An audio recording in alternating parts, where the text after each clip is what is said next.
Gaming culture is starting to confuse nihilism with brand accountability, and I'm going to explain how it all starts with Fortnite and a dog made of bananas. With the release of the newest Fortnite season comes the introduction of Sidekicks, little critters that follow you around and fill my heart with joy, and apparently everyone else's with hate. These pets breathe a new layer of life into the game, as they'll follow you around, react to certain things like you taking damage, getting kills, and altogether they're just cool little guys. Best part is, no one else can see them but you, so they're not going to give away your position. Now, at the time of recording this video, there is only one pet that is currently out. Banana Dog. He's the cutest thing ever, with many plans of other little critters coming, my favorite of which is the raptor. But despite my love for these critters, the community has decided that this is the end of Fortnite as we know it. I feel like every time I've opened up Reddit the past few days, it feels like an existential crisis for the entire community, disguised as consumer activism. And to me, this feels like an indication of a bigger problem. Not just that these people are upset with Fortnite, but rather they're tired. And instead of saying, I'm burnt out with the game, or the general way we consume games such as this, with microtransactions, I want to hate. Now, with these complaints, there are two main ones that I am seeing, and only one of them actually makes sense to me. This first complaint, of course, is that you can only customize them once and then they're locked into that position forever, and then you have to buy a second one if you want to customize it again. Now, this is understandable. I can understand why some people might get up in arms about this.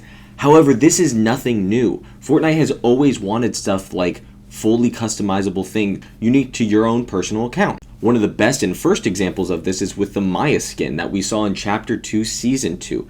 The Maya skin was very interesting. You had to lock it in. Nobody was up in arms then. Then the very next season, we saw the Build Umbrella, where, again, you have to lock in what you want. There is no changing it once it's done. By the end of the season, it'll be uniquely yours. So yeah, it's going to be mildly more inconvenient, but overall, I think this gives the creatures a little bit more personality. It's my own personal little gremlin. This is what my guy looks like. The point I'm trying to make is that these personalized things that they're trying to introduce will make these sidekicks feel more real. They will give you a reason to want to take them out of your locker instead of another item of the thousands that you already have that you never see. And now for the second complaint, the price. Okay, people saw that it was going to be 1,500 V-Bucks or roughly 15 USD, and they lost their damn minds. Now let me tell you why this is funny, alright?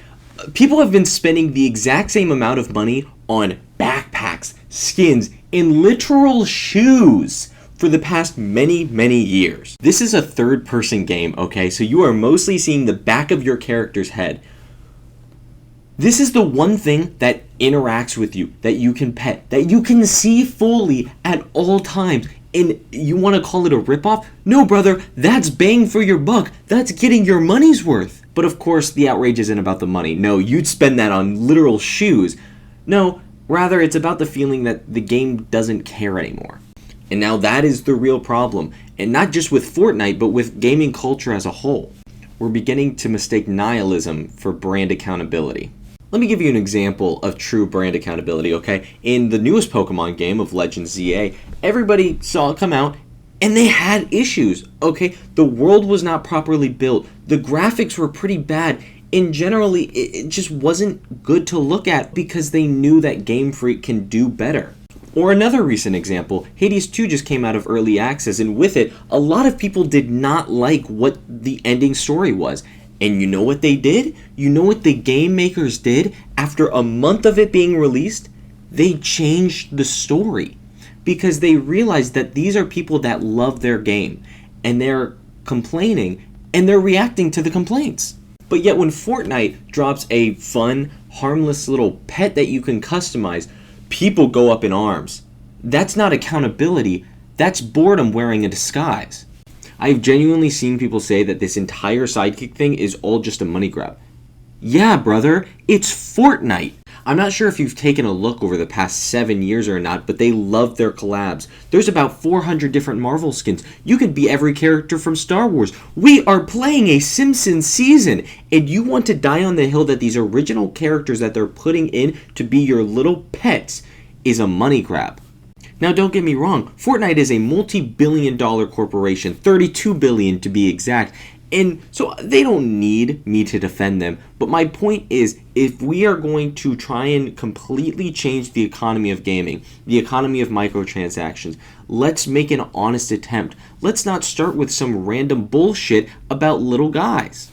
Oh, and if you don't know already, the little banana dog that I've been talking about this whole time, he's in the battle pass. This is how Fortnite has always been. They will always introduce a new feature, put the first one in the battle pass, and then do new things. Some of the worst examples that you may not remember are toys and sprays. Those things sucked, but people paid real life money so you could spray a wall or throw a frisbee. But in all honesty, Fortnite's community has always had a weird streak of nihilism. Whether it's a new boss, it's hated. A new update, it's hated. A new season, it's hated. A new collab, it is always hated in some regard. But maybe it's not about Fortnite at all. Maybe it's about how the internet has conditioned us to treat everything as disposable. Every game becomes content. Every feature becomes a scam. Every bit of joy that we find has a label of microtransactions on it. And when you live in that mindset long enough, even joy feels like a trap. So when Fortnite adds something whimsical, it can't be a fun little pet that dances when you dance. No, it has to be manipulation from the capitalist overlords. But sometimes it's just a pet. Sometimes it's just a little guy. So yeah, hold developers accountable when it matters. When Pokémon ships out an unfinished game, absolutely. When monetization crosses into exploitation, speak up. But when a $15 cosmetic pet that makes people smile comes out, that's not the hill to die on. So if you're mad, be mad with a purpose. Write about it. Stream about it. Do anything. Critique the systems that harm players, not the one feature bringing people joy. Because nihilism disguised as brand accountability doesn't make you a better consumer, it just makes the community a worse place to exist in. Now don't get me wrong, Fortnite is by no means perfect. Hell, the player base has been declining for years. But joy doesn't have to be. If you don't want the pet, don't buy the pet, but don't get mad at people who enjoy it. At the end of the day, holding games accountable is good. When it's actually about making them better, when Pokemon fans call out lazy world building, or when Hades 2 fans ask for a better ending, that's love disguised as criticism. But tearing down something small and joyful just because you're tired of being disappointed, that's just burnout wearing an opinion. So again, if you don't want the pet, don't buy the pet. But maybe let other people have fun, because if gaming isn't about joy anymore, then what is the point? If you agree, or even if you don't, please hit the like button. Comment down genuinely what are your opinions on this topic and as gaming nihilism as a whole. And maybe we can bring back a little bit of whimsy to the games that we love so much. Anyway, thank you for hearing me out. Bye now.